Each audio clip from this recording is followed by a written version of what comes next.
نحمدہ ونصلی علی رسولہ الکریم اما بعد۔ ترجمے والے قرآن پاک کا صفحہ نمبر 904، 25واں پارہ، سورہ شورى، دوسرا رکوع، آیت نمبر 15۔ اعوذ باللہ من الشیطان الرجیم، بسم اللہ الرحمن الرحیم۔ فَلِذَلِكَ فَادْعُ وَاسْتَقِمْ كَمَا أُمِرْتَ وَلَا تَتَّبِعْ أَهْوَاءَهُمْ وَقُلْ آمَنْتُ بِمَا أَنزَلَ اللَّهُ مِنْ كِتَابٍ وَأُمِرْتُ لِأَعْدِلَ بَيْنَكُمْ اللَّهُ رَبُّنَا وَرَبُّكُمْ لنا أعمالنا ولكم أعمالكم لا حجة بيننا وبينكم الله يجمع بيننا وإليه المصير۔ صدق اللہ العظیم۔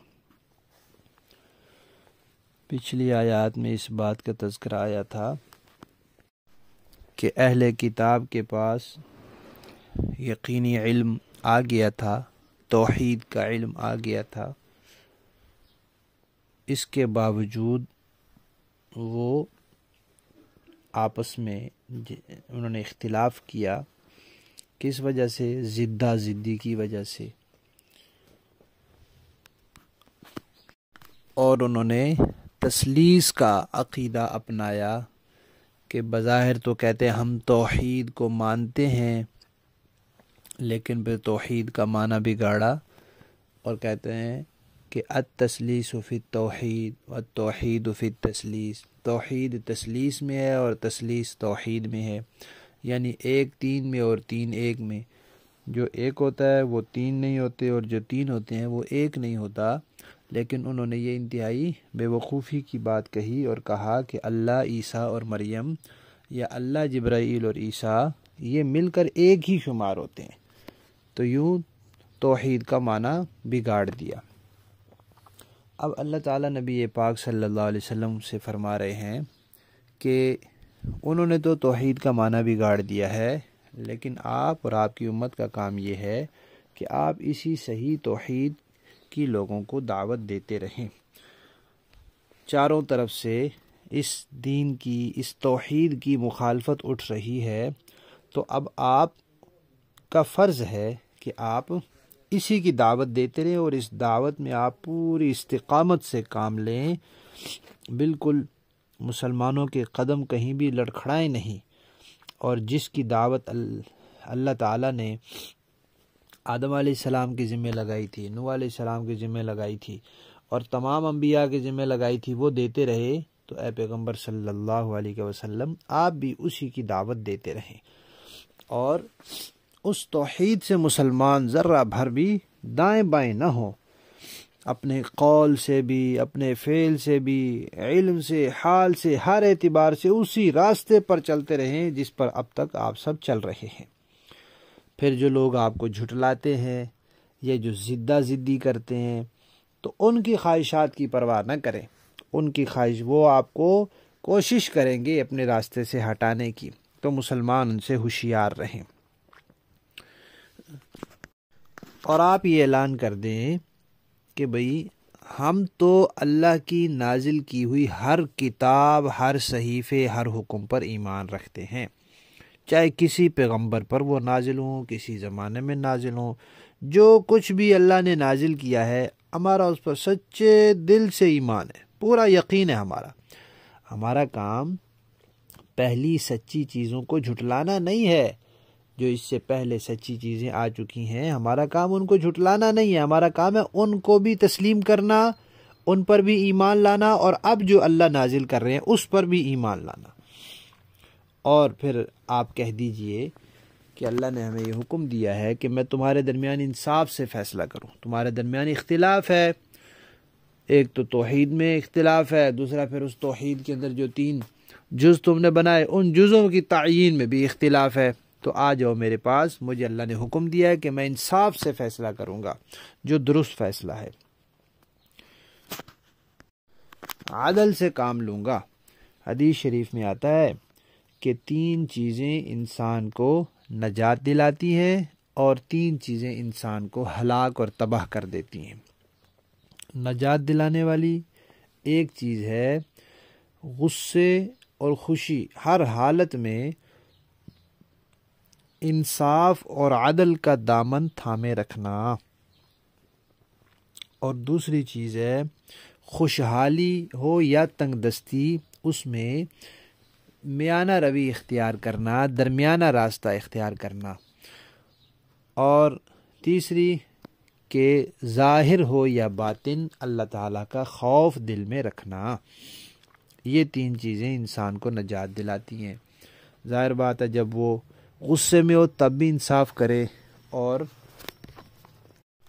عام بغیر غصے کی حالت کی ہو تب بھی انصاف کرے، کسی کے ساتھ غصے کے ساتھ معاملہ کر رہا ہو تب بھی، یا خوشی کے ساتھ کر رہا ہو تب بھی انصاف نہ چھوڑے، تو ظاہر بات ہے اس کے لیے خیر ہی خیر ہے۔ پھر اسی طرح خوشحال ہے تب بھی اعتدال کے ساتھ، درمیانہ روی کے ساتھ خرچ کرتا ہے، اور تنگ دست ہے تو تب بھی، تو وہ بھی خیر ہی خیر ہے اس کے لیے۔ اور اسی طرح سب کے سامنے ہے تب بھی، اور تنہائی میں ہے تب بھی اللہ کا خوف دل میں رکھتا ہے، تو یہ بڑی نجات دلانے والی چیزیں ہیں۔ اور 3 چیزیں ہلاک کرنے والی کون سی ہیں؟ نمبر 1 بخل، یعنی مال موجود ہو پھر بھی اپنی ذات پر، اپنے بال بچوں پر، اور جن کے حق ہیں اس پر، ان پر خرچ نہ کرنا، اور جو محتاج ہیں ان پر خرچ نہ کرنا، یہ بخل ہے۔ یہ انسان کو تباہ کر دیتا ہے۔ دیکھنے میں تو وہ کہہ رہا ہے کہ میں مال بچا رہا ہوں، لیکن یہ ہلاک ہو رہا ہے۔ دوسری بات خواہشات کے پیچھے چلنا، کہ یہ نہ دیکھنا کہ کیا جائز ہے کیا ناجائز ہے، کیا حلال ہے کیا حرام ہے، بس جو اپنی خواہش ہو، جسمانی جس میں لذت ہو، فائدہ ہو، اس کے پیچھے چل پڑنا۔ اور تیسری چیز کہ اپنی رائے کو سب سے اعلیٰ سمجھنا، چاہے وہ شریعت کے خلاف ہی کیوں نہ ہو۔ یہ 3 چیزیں انسان کو تباہ کر دیتی ہیں۔ تو اس آیت میں یہ حکم دیا گیا کہ آپ کہہ دیں کہ مجھے یہ کہا گیا کہ تمہارے فیصلے انصاف کے ساتھ کرو۔ آج دنیا میں پریشانی ہے، کیوں؟ ہمارے ہاں انصاف نہیں ہے، عدالتوں میں انصاف نہیں ہے، کاموں میں انصاف نہیں ہے، معاملات میں انصاف نہیں ہے۔ تو جب تک انصاف نہیں ہوگا امن قائم نہیں ہو سکے گا۔ قرآن پاک کی ایک بہت اہم ترین آیت ہے، اس میں بھی اللہ تعالیٰ نے حکم دیا ان اللہ یأمر بالعدل والاحسان۔ ہم یہ ہر جمعے کے خطبے میں سنتے ہیں کہ اللہ تعالیٰ نے تمہیں عدل کا حکم دیا ہے، احسان کا حکم دیا ہے۔ اور ایک جگہ قرآن پاک میں آتا ہے وَإِذَا قُلْتُمْ فَعْدِلُوا وَلَوْ كَانَ ذَا قُرْبَى، جب بات کرو تو انصاف کے ساتھ کرو، اگرچہ تمہارا کوئی قریبی رشتہ داری کیوں نہ ہو، خام خواہ اس کی طرفداری نہ کرو۔ اسی طرح اس آیت میں یہ بھی کہا ہے کہ اے پیغمبر آپ ان کو بتا دیں کہ میرا کام ہے کہ تمہیں اللہ کی طرف بلانا، اور پھر جس بات کی طرف میں تمہیں بلا رہا ہوں خود اس پر عمل کر کے دکھاؤں، اس کا پورا نمونہ بن کر دکھاؤں، اللہ کا فرما بردار بندہ بن کر دکھاؤں۔ ہمارا تمہارا رب ایک ہے، ہمیں اللہ کی رضا کے لیے کام کرنا چاہیے۔ پھر اگر تم اس اصول پر نہیں آتے، توحید پر نہیں آتے، اللہ کی رضا پر نہیں آتے، تو پھر ہمارا تمہارے ساتھ کوئی تعلق نہیں ہے۔ ہم تو دعوت اور تبلیغ کا فرض ادا کر چکے ہیں، اب ہم اس ذمہ داری سے عہدہ برا ہو چکے ہیں، اب یہ ذمہ داری ہمارے سر سے اتر چکی ہے، ہمارا کام پہنچانا تھا وہ ہم پہنچا چکے ہیں۔ اب اس کے بعد ہم تمہارے کسی عمل کے ذمہ دار نہیں، تم ہمارے کسی عمل کے ذمہ دار نہیں، اس سے زیادہ اب آگے ہم تمہارے ساتھ جھگڑا نہیں کرتے۔ کیوں؟ یہ آیات اس وقت کی ہیں جب جہاد کا حکم نہیں آیا تھا۔ باقی یہ بھی نہ سوچو کہ بس اب ہم نے پیغام پہنچا دیا، اس کے بعد تم مانو نہ مانو دونوں طرح تمہارے لیے خیر ہوگی، ایسے نہیں ہے۔ اللہ کی عدالت میں جانا ہے، وہاں جا کر پتہ چلے گا کہ کون کیا کچھ لے کر آیا ہے۔ تو خلاصہ یہ ہے کہ اس ایک آیت میں اللہ تعالیٰ نے 10 باتیں ارشاد فرمائی ہیں، ان کو احکام عشرہ کہا جاتا ہے۔ پہلی یہ کہ اے مسلمانوں، اے پیغمبر صلی اللہ علیہ وسلم، آپ اسی توحید کی دعوت دیں، اسی کی دعوت دیتے رہیں۔ اور دوسرا کہ آپ اس پر ڈٹ جائیں، استقامت دکھائیں، سیدھے راستے پر رہیں جیسا کہ آپ کو حکم دیا گیا ہے۔ تیسرا کیا حکم دیا گیا ہے کہ جو کافروں کی خواہشات ہیں، ان کے باطل نظریات ہیں، ان کی پیروی نہ کریں۔ وہ اپنے نظریے آپ کے اوپر تھوپنا چاہیں گے، وہ کوشش کریں گے کہ ہمارے نظریات مسلمانوں میں پھیل جائیں، جیسا کہ آج بھی لوگ کوشش کر رہے ہیں۔ تو ان سے ہوشیار رہیں، ان کی باتوں میں نہ آئیں۔ اور چوتھا یہ کہ آپ کہیں کہ جو کچھ اللہ نے نازل کیا ہے اس پر میں ایمان لاتا ہوں، چاہے وہ جو کچھ بھی ہے، کسی بھی پیغمبر پر، کوئی بھی کتاب، کوئی بھی وحی، کوئی بھی صحیفہ، میں اس پر ایمان لاتا ہوں۔ میرا کام پچھلی صداقتوں کو جھٹلانا نہیں ہے، ان کو ماننا ہے۔ پانچویں بات یہ کہ یہ حکم دیا گیا ہے مجھے کہ تمہارے درمیان انصاف سے فیصلے کروں۔ چھٹی بات یہ کہ اللہ ہمارے بھی پروردگار ہیں، تمہارے بھی پروردگار ہیں۔ یہ ہمارا اور تمہارا بنیادی عقیدہ ہے جس کو تم بھی مانتے اور ہم بھی مانتے ہیں۔ اب ہم نے تو پیغام پہنچا دیا، تو ساتویں بات یہ ہے کہ اب ہمارے لیے ہمارے اعمال ہیں اور تمہارے لیے تمہارے اعمال ہیں، ہر کوئی اپنے اعمال کا خود ذمہ دار ہے۔ آٹھویں بات یہ ہے کہ اب اس کے بعد ہمارا تمہارے درمیان جھگڑا نہیں ہے، جہاد کی تو اجازت نہیں تھی اس وقت، تو جھگڑا نہیں ہے، دلائل کے ساتھ ہم نے توحید کا معاملہ تمہارے سامنے رکھ دیا ہے، اب ماننا نہ ماننا تمہارا کام ہے۔ اور 9 نمبر پر یہ بات ہے کہ اللہ تعالی ہم سب کو اکٹھا کریں گے، جمع کریں گے، اس دن پھر عملی فیصلہ ہوگا۔ اور 10ویں بات یہ ہے کہ اللہ ہی کی طرف لوٹ کر جانا ہے۔ تم یہ بات مانتے ہو کہ اللہ کی طرف جانا ہے، پھر یہ سوچو کہ ادھر تم کہتے ہو 3 خدا ہیں، اگر 3 خدا ہوتے تو پھر ان کی طرف بھی لوٹ کر جانا ہوتا نا، خدا کی طرف لوٹ کر جانا ہوتا ہے، تو یہ بات تم کیوں نہیں سمجھتے؟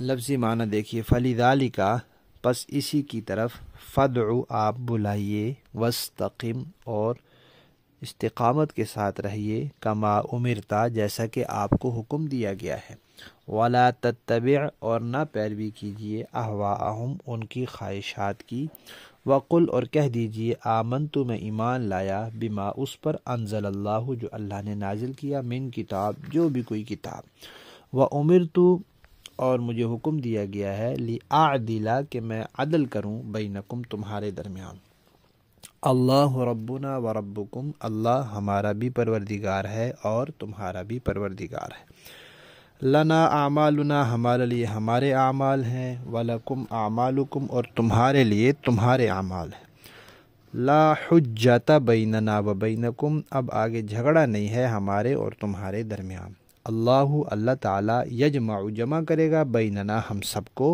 و الیہ المصیر، اور اسی ایک کی طرف لوٹ کر جانا ہے۔ با محاورہ دیکھیں جی، فَلِذَالِكَ فَادْعُ وَاسْتَقِمْ كَمَا أُمِرْتَ وَلَا تَتَّبِعْ أَهْوَاءَهُمْ،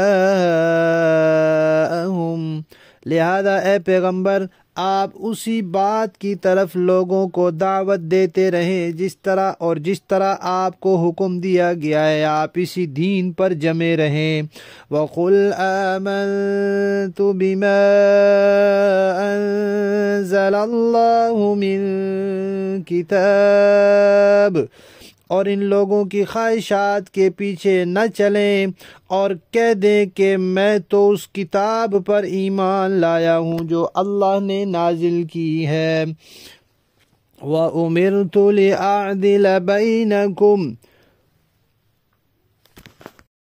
اور مجھے حکم دیا گیا ہے کہ میں تمہارے درمیان انصاف کروں، اللہ ربنا و ربکم، اللہ ہمارا بھی رب ہے اور تمہارا بھی رب، لنا اعمالنا ولکم اعمالکم، ہمارے لیے ہمارے اعمال ہمارے لیے ہیں اور تمہارے اعمال تمہارے لیے، لا حجت بیننا و بینکم، ہمارے اور تمہارے درمیان اب کوئی بحث نہیں، اللہ یجمع بیننا و الیہ المصیر، اللہ ہم سب کو جمع کرے گا اور اسی کے پاس آخر سب کو لوٹ کر جانا ہے۔ صدق اللہ العظیم۔